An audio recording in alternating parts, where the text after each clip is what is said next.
चेनेलनि गासैबो नायगिरि बिथांमोनखौ आरो रादाब बुथुमगिरि बिथांमोनखौ आंनि गोसो गोरबोनिफ्राय अननाय आरो मोजां मोननाय सिबिनायखौ जासिग्रोनाय जाबाय। जों दिनै 6 नं सानजारि नोगोर बुंनो थाङोबा 1 नं लालि समस्ति 2 नं मुरखं सेलेक 3 नम्बर गालि बिजयपुर आरो 4 नम्बर देबिं देताक आरो 5 नम्बर वांजनाय आरो 6 नं सानजारि नोगोर बे 6था समस्तिनि मेट्रिकआव फार्स्ट डिभिजन आरो हाई सेकेन्डारि फार्स्ट डिभिजन मोननाय गथ'फोरनि थाखाय फाइनान्सियेल इनसेन्टिभखौ दिनै होजेननायखौ जागायजेननाय जाबाय। मानोना दिनैनिफ्रायनो बे 6था समस्तिनि जेसेबांनाखि फरायसाफोर दं बिथांमोननि एकाउन्टआव 2 बाजिनाय लोगो लोगो बिथांमोननि एकाउन्टआव फैसाया हाबजोबगोन। मेट्रिकआव 2023 मायथाइयाव पास जानायखौबो होदों आरो 2024 मायथाइयाव पास जानायफोरनोबो होदों। बेयाव मेट्रिकआव पास जानायफोरनो 5,000 आरो हाई सेकेन्डारियाव पास जानायफोरनो 7,000। मानोना जोङो 10,000खौ होनो सानदोंमोन फरायसाफोरनि अनजिमाया ओरैबायदि बारायदों फार्स्ट डिभिजना साननानै सानख'नो हाया बेफोरबायदि जादों थारमाने।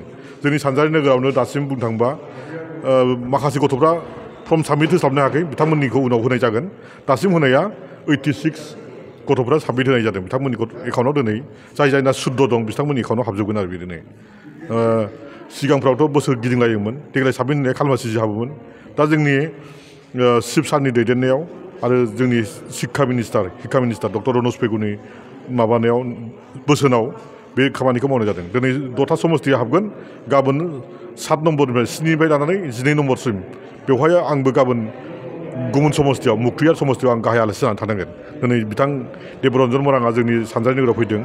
ओमफ्राय 1 नम्बर मुरखं सेलेकआव चिफ सार फैदों। 2 नम्बराव 1 नम्बर नङा 1 नम्बराव चेयारमेन फैदों सुनिल पेगु। ओमफ्राय 2 नम्बराव मुरखं सेलेकआव बिदिनो सासे एगजिकिउटिभ मेम्बार फैदों बिजय कुमार पेगु फैदों। बेनिफ्राय 3 नम्बर देबिं देताकआव चिफ सारा फैदों। बेफोरबायदि मोनफ्रोमबो समस्तियाव सासे गुबुन जायगानिफ्राय फैनानै गाहाय आलासि हिसाबै बेखौ मान होनानै बेफोरबायदि प्रग्रामखौ बानायनाय जादों। गाबोन आङो मुरखं माबायाव थांगोन मुक्तियार समस्तियाव थांगोन आङो। बेयाव मुक्तियार समस्तियाव थांनानै आङो बे खामानिखौ मावनांगौ आरो बेयाव गाहाय आलासि हिसाबै। बिदिनो गुबुन समस्तियाव बिदि रटेसन सिस्टेमै थांनानै 36था समस्तिखौ जोङो सानसेयाव 6था समस्ति खरै फोजोबनो नाजादों। फैगौ 20 जुलाइनि सिमाव बे खामानिखौ फोजोबनो सानदों आरो। मानोना फरायसाफोरखौ जों नुनो मोनो जे बिथांमोना रांखान्थियारि आंखालनि थाखाय पस्ट ग्रेजुएसन जोङो हायार इडुकेसन होनना बुंदों बे पस्ट ग्रेजुवेट ओमफ्राय MA MPhil बिदिखौ जोङो होदों। थांनाय बाराव 25,000 होनाय जादोंमोन बेखौ। एबारबो आरो SCS IPS जेनाखि प्रिलिमिनारि पास जादों बिथांमोननोबो 25,000 होनाय जादों। दा जाय बिथांमोना एडमिसन लानानै फरायबाय थानाय इन्सटिटिउसननि मोनसे फर्म फिलापआव सहि नांगौ बे सिल स्टाम्प लाना फैनायफोरनो बेफोरबायदि होनाय जादों। आंनि समस्तिबाबो जोङो थांनाय बाराव खमावनो 10 सासो आं होनाय रेकर्ड दं आरो होना मोन्दों। मोनगिरि बिथांमोना आंनो थेंक इउ होननानै मेसेजबो हरदों आरो। बिदिनो MPhil फरायनाय PhD डिग्रि लानाय आरो SCS आव प्रिलिमिनारि पास जानायफ्रा बिदि मेसेज हरदों आंनो। जायफोर बिथांमोना जोंनि दानि जुगाव कम्पिटिटिभ जुग बे कम्पिटिटिभ मुगायाव बयबो गोसो होनानै गावनि बेस्टखौ नाजायो आरो साफ्रोमखौबो जोङो आसा खालामदों बयनिबो जाखांफुनाय गथ'फोरनि जिउआ इयुनाव गोजों जायो उन्नति जायो साक्सेस जाफुंनो हायो बेखौ आं आसा फारिनानै बयखौबो गोसो मोदोम होनानै दा जाखांफुनाय समाव फरायनायखौ नाजानो थाखाय गोसो होनानै फरायनो थाखाय बयखौबो खावलायगोन आं।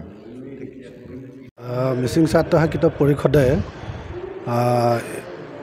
প্ৰত্যেক বছৰে মেট্ৰিক আৰু হায়াৰ ছেকেণ্ডেৰী পাছ কৰা ছাত্ৰ ছাত্ৰীসকলক যিসকলৰ 60% এবভ নাম্বাৰ পাই উত্তীৰ্ণ হয় তেওঁলোকক মিচিং ছাত্ৰ শিক্ষিত পৰিষদৰ পৰা এটা আৰ্থিক সাহায্য আগবঢ়োৱা হয় প্ৰত্যেক বছৰে। এই বছৰো আমি তেখেতলোকক এই আৰ্থিক সাহায্য আগবঢ়োৱা হৈছে আৰু এইবাৰ এটা সুন্দৰ পৰিকল্পনা কৰি পেলাই দিয়া হৈছে। এইবাৰ আজি প্ৰথম পৰ্যায়ৰ 6টা সমষ্টিত আৰু আজি 2 বজাৰ পৰা 3 বজাৰ ভিতৰত প্ৰত্যেকজন ছাত্ৰ ছাত্ৰীৰ একাউণ্টত যিসকলৰ ডাটা ক্লিয়াৰ আছে মানে গোটেই bank account IFC code number telephone number বা বিভিন্ন গোটেই যিখিনি ডাটা ক্লিয়াৰকৈ দিছে সেইসকলৰ আজি 2 বজাৰ পৰা 3 বজাৰ ভিতৰত প্ৰত্যেকৰ একাউণ্টত তেওঁলোকৰ ইনচেণ্টিভটো পাই যাব। আমি হায়াৰ ছেকেণ্ডেৰী যিসকল পাছ কৰিছে সেইসকলক আমি 7,000 টকাকৈ আৰু যিসকল মেট্ৰিক পাছ তেওঁলোকক মেট্ৰিকৰখিনিক আমি 5,000কৈ আৰু 2023 চনত পাছ কৰাখিনিকো আমি এইবাৰ দিছোঁ আৰু 2024 চনত পাছ কৰাখিনিকো দিছোঁ